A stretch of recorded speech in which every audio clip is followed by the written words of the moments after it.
So you might have seen these tests being performed in TPI's recent YouTube videos across some of the best players in the world. And you might not have access to a TPI qualified coach to perform these tests. So today I wanted to do a video to show you how you can perform these power tests yourself and get your own results. Welcome back to the Macro Golf YouTube channel. So around last year, I created this video here, which was talking about the TPI assessment, and I showed you how to do your own TPI level 1 assessment, which is going mostly through some mobility, flexibility, and stability tests. But you might have seen recently on some of TPI's YouTube videos, there are obviously some power tests that can also be performed for you as a golfer to start to understand whether you produce more power in the lower body, upper body, or in the core, or if there's any areas of power production that you are lacking in. And what you can also do is you can compare yourself to other golfers. And what this is going to give you is an understanding of whether you're more power dominant or strength dominant, or if there's any kind of weaknesses in that chain that are going to kind of limit your power production. So what I wanted to do today was show you what those tests are, give you some parameters around those tests. I'm going to take you through the three basic ones, which are essentially looking at lower body power, upper body power, and core power. And I'm going to give you some benchmarks that you can start to use to compare yourself against people of your age. So to perform these tests, you will need two things. You're going to need, or sorry, actually three things. You're going to need a medicine ball, which can be either 6 pounds or 3 kilos. For the tests here, what you do in the studio, we use a 3 kilo ball. For a lot of the data that we have over in America, it is a 6 pound ball. So for a lot of the numbers that I'm going to share for parameters on these tests, that data is going to be included with the 6 pound ball. But if you've got a 3 kilo ball, then obviously just accept that that ball is a little bit heavier, so numbers will be a little bit less. But we're going to need a 3 kilo or 6 pound medicine ball. We're also going to need a chair or somewhere to sit down, and then we're going to need a little bit of measuring device. So we're going to need either a tape measure or if you've got a laser pointer, that's going to be even better, but something just to measure distance. So just a little bit of background on these three tests. The first one is going to be an upper body power test. We're going to use explosive power to push the ball as far as we possibly can. That's going to be working on upper body explosive power. The second one is going to be an overhead throw from a seated position. This is going to be measuring our core power. And the third one is going to be a vertical jump test measuring lower body power. So what we're going to do is compare yourself on all three of these tests, and you should be able to identify one, where your power sits in your kind of demographic in terms of golfers your age.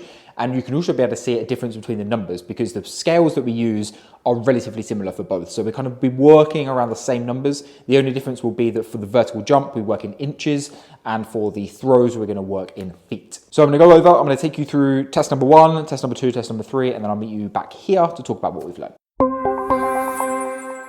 The seated chest pass throw is a measure of upper body explosive power. So we're going to need a medicine ball. This is a 3 kilo ball, so you can use a 3 kilo ball or you can use a 6 pound ball.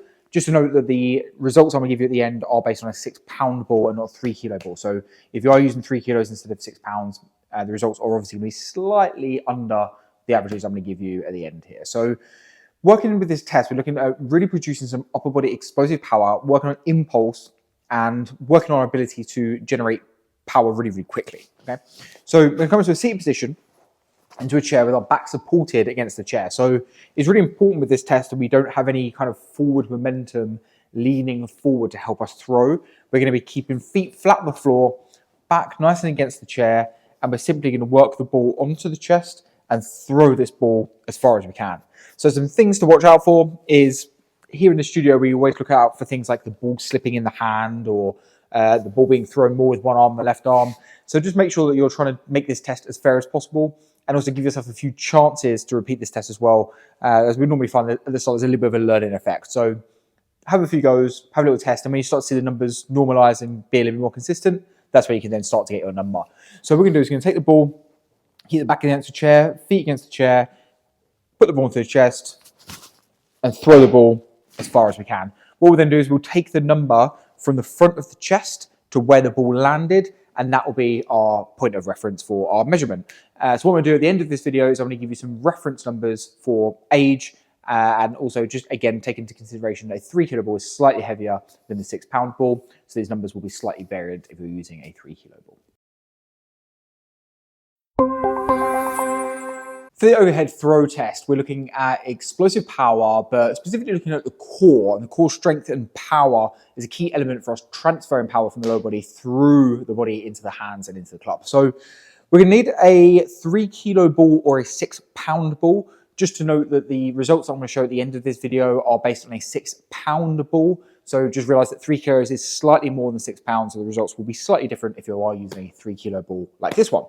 Now, what we're going to do from here, we're going to lay down onto our back. We're going to put the ball down on the ground behind us. So here I'm going to use the wall as my reference.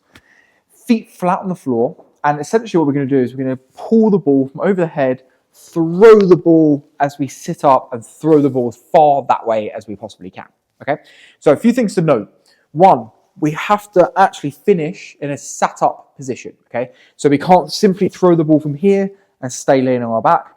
And the second thing to note is there is an element of timing here. So give yourself a few goes at this and trying to have an idea of learning this movement. When you start to see your numbers normalize, that's where you can then start the test. Okay, so there will be some element of you learning actually how to create this movement and how to produce your best result. So let me give you an example here. I'm going to lay back.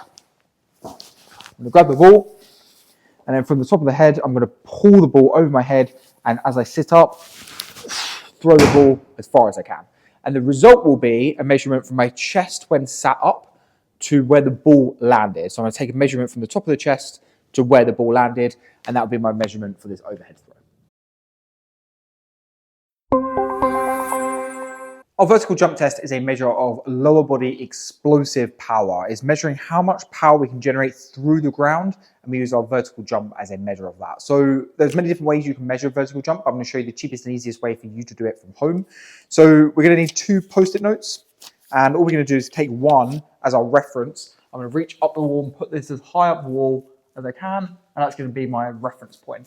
I'm going to take the second note, find the sticky point, and I'm going to jump as high as I can and put the second note up on the wall. What I'm doing here is then going to look at the difference between the top note and the bottom note, and that is going to be my vertical jump height. So we can basically do a few, you'll find it start to plateau off. Find your best one and then measure the difference between the top of that note and the top of the second note, and that will be your vertical jump height. Okay, so they are the 3 tests. Hopefully you've been able to perform those okay and you've got your results now. So going back to some of the measurements, you can start to understand where areas of your body are potentially holding you back, and you can also see where you sit in terms of people of your age and golfers of your age and your demographic. So this is really, really important that we are doing power tests here.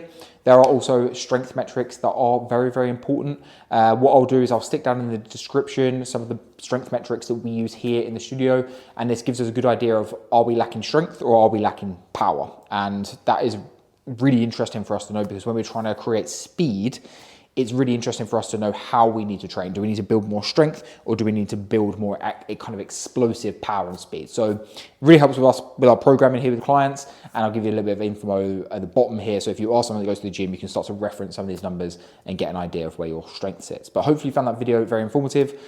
Really, really helps me out if you click a like button if this helped you out. Obviously subscribe to the channel, loads more coming this year. Until then, I'll see you on the next video.